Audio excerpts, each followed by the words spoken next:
Okay, we're talking about 2017, your best year yet, four trends in workplace predictions for 2017 into the future. Let's look at the trend of changing expectations. And this is what everybody in our poll, without exception, said is the number one for them. So let's just talk about this for a moment. What are your thoughts on this, Mary?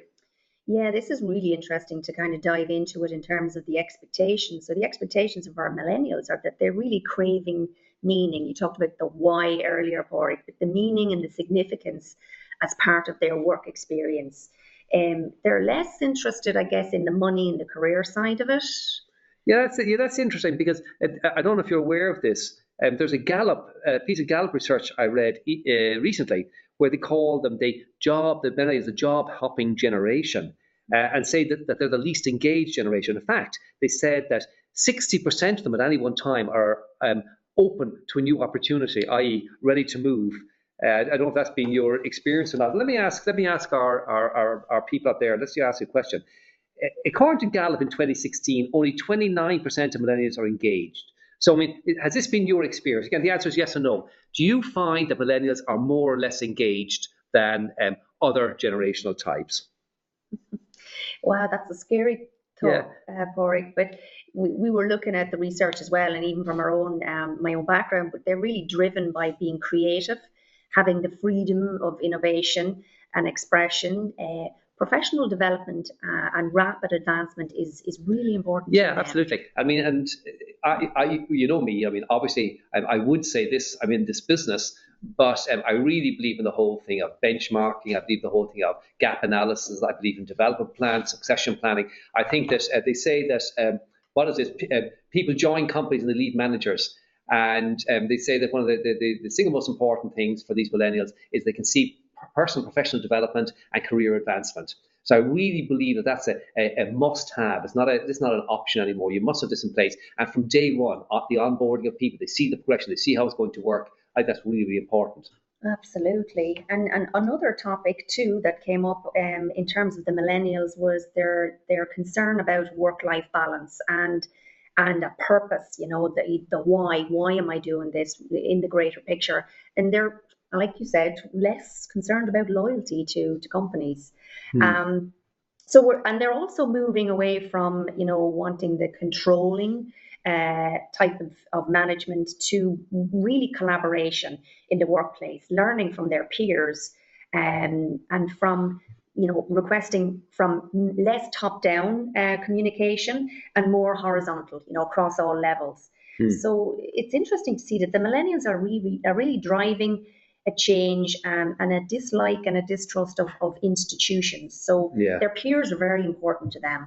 Yeah, and this whole thing of feedback is very important. I mean, actually, I was talking to one of our TTI distributors recently. He was talking about teal, and this whole thing, the new way groups form and organizations form. It's very, very interesting.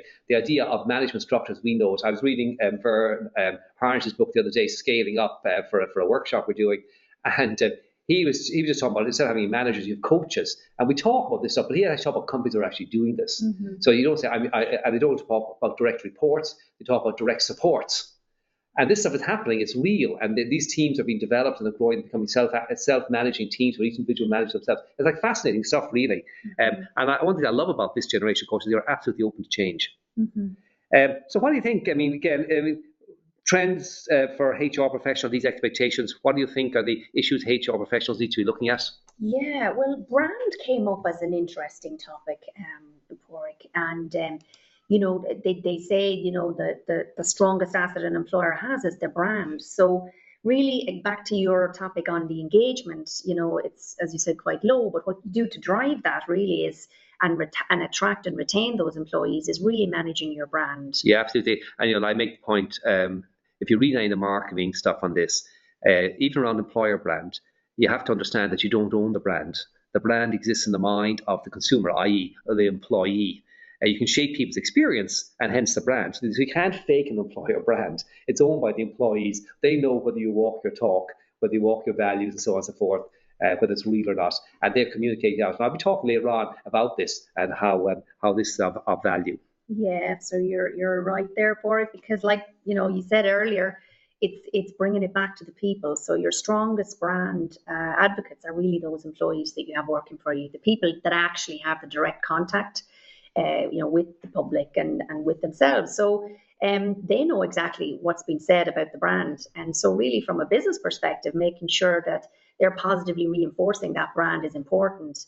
And also, continually measuring the strength of the brand. But how do you do this? How do you reinforce this brand memory? What practically, just give me a few practical things you do. Yeah, so differentiation is key. So, many companies, as we know out there, they're really transforming and redefining things like their mission, vision, values. So differentiating your company by demonstrating your authentic company values, really walking the talk. That's key. The millennials would value authenticity and making a difference. They want to make a difference. Companies also, they have to fast track succession planning. You touched on that earlier. That is key for those, critical roles in the company.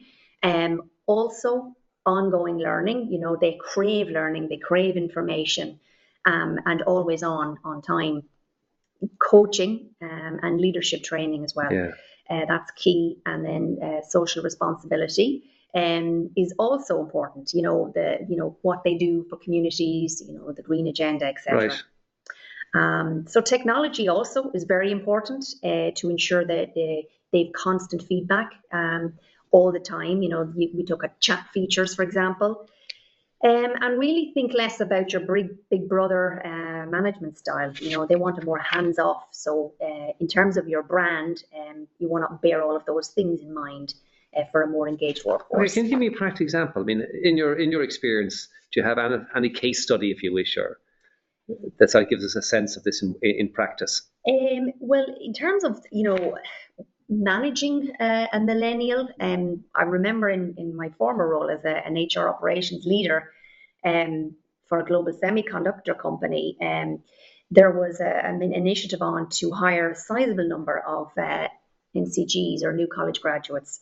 And the obstacle we had was, after 2 years of hiring them, it was becoming hard to retain them. The management at the time, which was Generation X, they found it challenging that the turnover was higher in this population.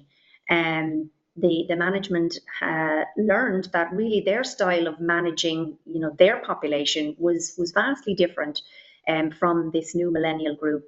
And really, what they had to do was, assess this to see what needed to change in terms of the work environment, the social networking, their working schedules, and things like that. And what did they do? The actions that we did was that the business assessed this, and they came up with ways to re-energize the social piece. So sports and social had fallen away, reinvent that, re-energize it. Also assigning projects to these new college grads. Again, they want to make a difference, so they wanted to have a real connection to the company vision, mission, values.